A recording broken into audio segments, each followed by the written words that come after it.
Anteriormente, la búsqueda de artefactos en la cámara comenzó, sin embargo, cuando llegó la hora de salir, Valkyr no apareció, se había quedado atrapado en la cámara de tesoros. Aunque, por supuesto, todo era parte de su plan. Después de explorar un rato, Valkyr encontró lo que buscaba, el lugar donde se escondía de Caravia. Valkyr intentó destruirlo, pero este tomó la energía de los artefactos, asegurando entre risas que ahora destruiría a los humanos. De Caravia estaba seguro de que un demonio lo había despertado, pero al ver que no era así, aseguró a Valkyr que haría un contrato con la humanidad. Por supuesto, Valkyr no creyó una palabra y, al ver que sería destruido, De Caravia le rogó, asegurando que podría serle útil y, tras pedirle que revisara su maná, Valkyr se percató de que no olía a demonio. Finalmente, tras amenazar a De Caravia, Valkyr aceptó el trato, escapando justo después de la cámara, poniendo fin a la competencia por la supervivencia. La destrucción de la barrera del almacén no fue un incidente simple. Todos, desde administradores a directores de la academia, comenzaron a investigar el artefacto que la había destruido, pero a pesar de todo, no se detectó reacción de maná. Tal y como había declarado Valkyr, el artefacto era de un solo uso y, como dichos artefactos perdían su respuesta de maná tras usarse, la situación se resolvió con la conclusión de que no era más que un collar siniestro. Así, tras una serie de protestas pequeñas y grandes sobre qué deberían hacer con el collar, la competencia llegó a su fin. Finalmente, el sabueso y todos volvieron a la academia y, mientras secaba su cabello, unos papeles en la mesa de Piggy llamaron su atención.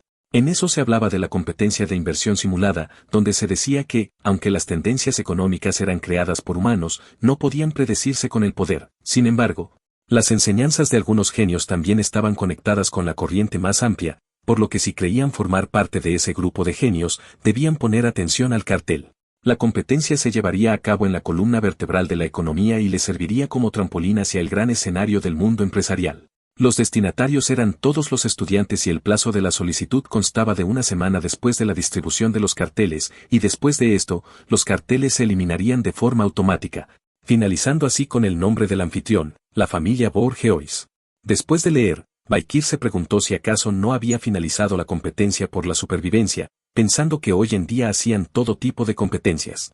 En ese momento Piggy lo interrumpió, preguntándole si ese era su collar, y mientras lo tomaba, Valkyr agradeció, diciendo haberlo olvidado en la ducha.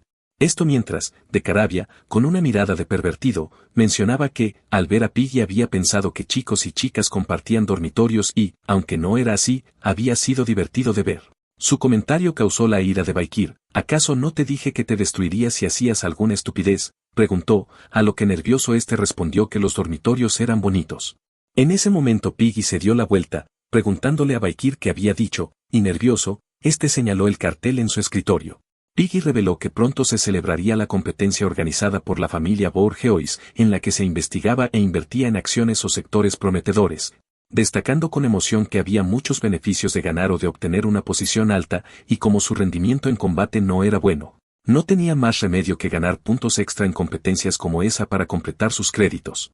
Valkyr sabía que, aunque a Piggy le faltaba talento para el combate, tenía un gran talento en otras áreas, particularmente recolectando, analizando y compilando información, lo que le hizo pensar que, si Cindy Wendy lo viera, se volvería loca e intentaría reclutarlo. Mientras Valkyr pensaba esto, De Caravia sufría siendo mordido por la arañita.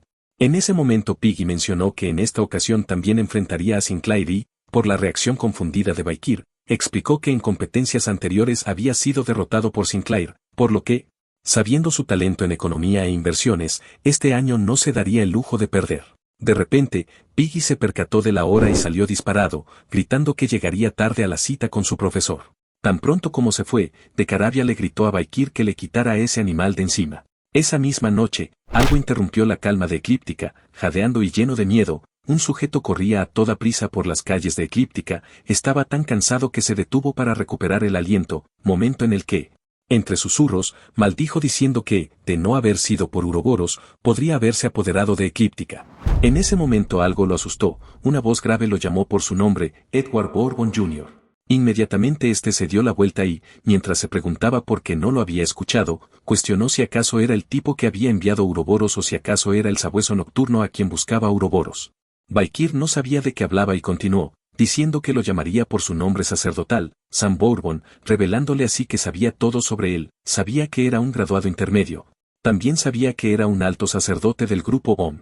Entonces Baikir enumeró todos sus pecados. Hace 25 años abusó, asesinó y sacrificó a su prima, sellando con esto su primer pacto demoníaco, momento en el que se dedicó a arruinar las vidas de muchas familias.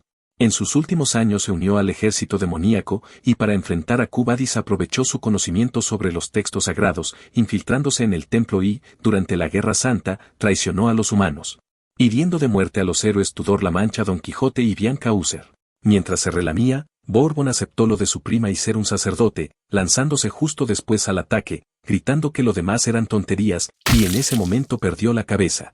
Instante en el que Baikir mencionó que, aun excluyendo sus crímenes futuros, todavía seguía siendo basura.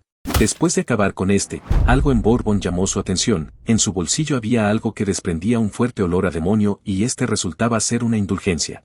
Después de eliminar al 9º cadáver superior, Baikir pensó que Qubadis había suspendido la venta de estas, pero el olor a demonio no había desaparecido, lo que indicaba que era reciente, cosa que de Caravia confirmó, revelando que la energía demoníaca estaba aumentando, reconociendo el olor del 6º cadáver, alguien que dijo, era amigo cercano del 9º cadáver. Al parecer tendré que visitar de nuevo Qubadis, dijo Baikir, pensando justo después que, lo que esa escoria había dicho antes le molestaba. Según sus palabras, podía intuir que Uroboros estaba cazando criminales y deseaba encontrarse con él, por lo que mencionó, aunque había pensado que era solo una psicópata, al parecer era una psicópata con un plan. Momentos después de que Baikir se fuera, Uroboros apareció, preguntándose si acaso ya se había ido y, mientras tomaba a Bourbon, se preguntó cuándo mostraría esa noble apariencia de nuevo y si acaso debería aguantar un poco más. Bueno mis guapos, espero que les haya gustado el capítulo de la semana. Estamos al día con el manga, recuerden que cada domingo se sube un nuevo capítulo. Antes de terminar, le mando un saludo a mis panitas Soy Jere 10 y a Ilscroll. Sin más que decir, hasta la próxima, guapos.